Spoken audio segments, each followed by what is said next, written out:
rope hangs over the edge of a 400-foot cliff, disappearing into the fog below, as one wounded soldier is slowly lowered down, then another, and then another. At the top of that cliff, explosions tear through the ground, fire flashes in every direction, and enemy soldiers are closing in fast. There's no cover, no backup, no way out, and no weapon. Just one man standing at the edge, a medic refusing to leave. Hours earlier, 155 soldiers climbed that cliff, but by now, most have retreated, leaving 75 wounded men behind on a battlefield they can't escape. And while everyone else ran, he stayed, alone, under constant fire, with nothing but a rope and his bare hands tearing apart as he lowers each man to safety.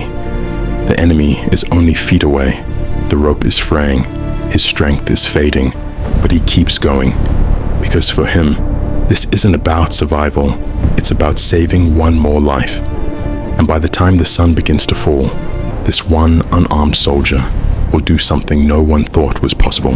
May 5th, 1945. The Battle of Okinawa had reached one of its most brutal phases, and on a jagged stretch of rock known as the Mortar Escarpment, a single rope hung over the edge of a 400-foot cliff. One wounded soldier was slowly being lowered down into the fog below. Then another followed, then another. At the top of that cliff, explosions ripped through the ground as mortar shells landed dangerously close, sending dirt and debris into the air, while enemy troops moved steadily forward, closing the distance with every passing moment. There was no cover, no safe position, and no reinforcements coming. And yet, at the very edge of that cliff, one man remained, a medic, unarmed, alone, and unwilling to leave. Earlier that morning, 155 American soldiers had climbed that same cliff using cargo nets, hauling themselves upward into what they hoped would be a strategic advantage. Instead, they were met with overwhelming resistance. The enemy had spent months fortifying the position, turning it into a deadly network of hidden defenses. Within a short time, the plateau became a storm of gunfire, explosions, and chaos. Men were hit from multiple directions. Orders were shouted, lost, and shouted again. Within the first phase of the assault, nearly half the unit was wounded. The situation became impossible to hold.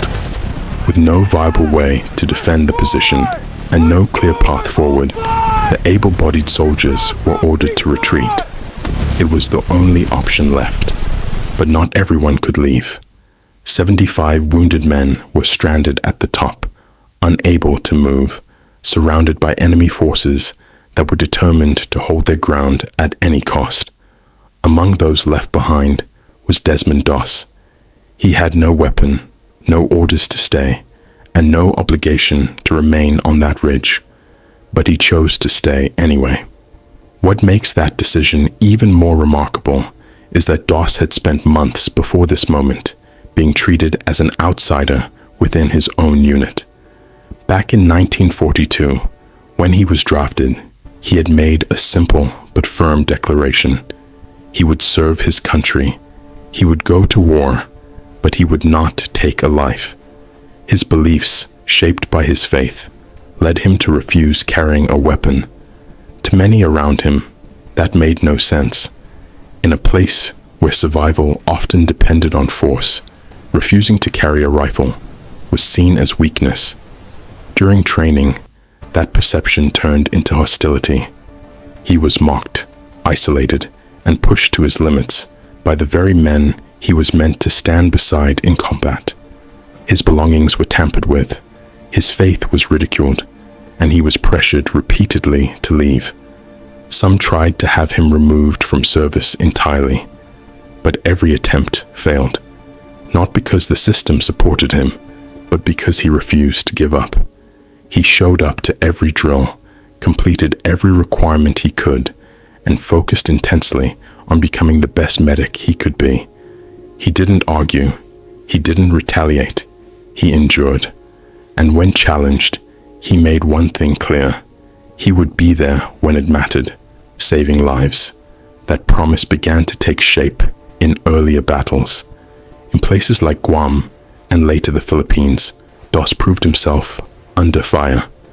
While others took cover, he moved toward danger.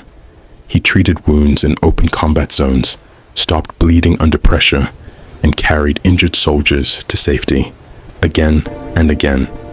He did all of this without a weapon, without hesitation, and without asking for recognition. Slowly, the same men who once doubted him began to see something different. They began to trust him. They began to rely on him. And eventually, they began to respect him. But nothing compared to what happened on that ridge in Okinawa. Alone on the plateau, with wounded men scattered across the battlefield, Doss made a decision that would define everything that followed. He would not leave anyone behind.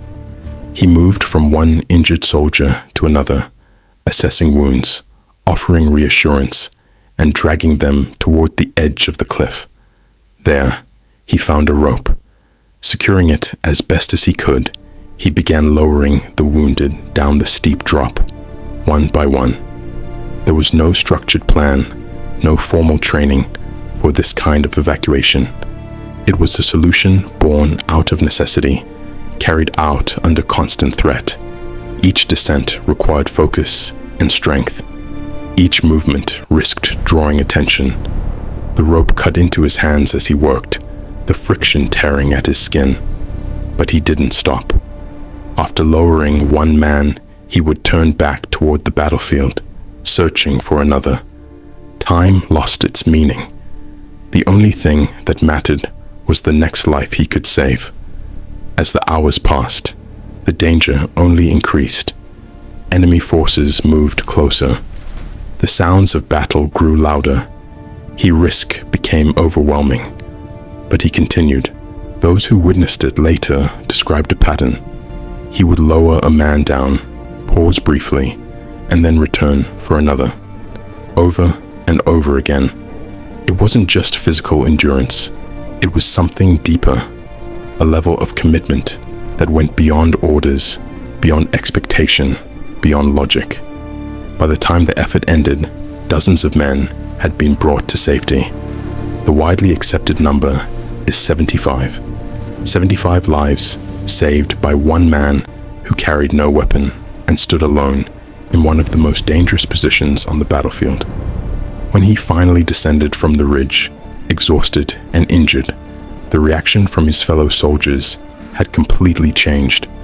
The man they once questioned had become the one they depended on most.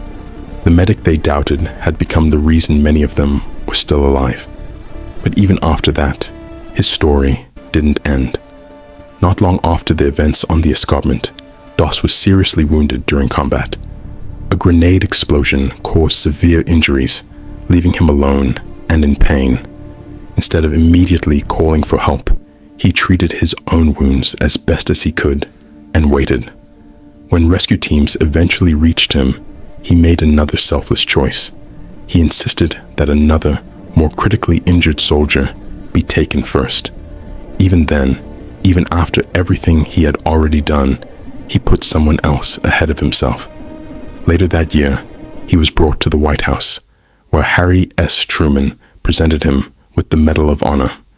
It was a recognition of actions that had gone far beyond what anyone could have expected.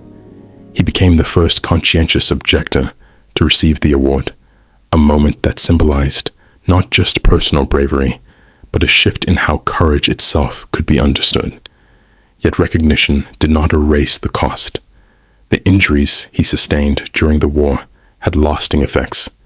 His health declined in the years that followed, and his body carried the consequences of everything he had endured.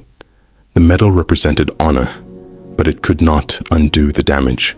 Still, he never expressed regret for the choices he made. What remains is the legacy of those actions. A man who refused to carry a weapon stood in one of the most dangerous places imaginable and saved dozens of lives. He didn't change his beliefs, to fit the situation.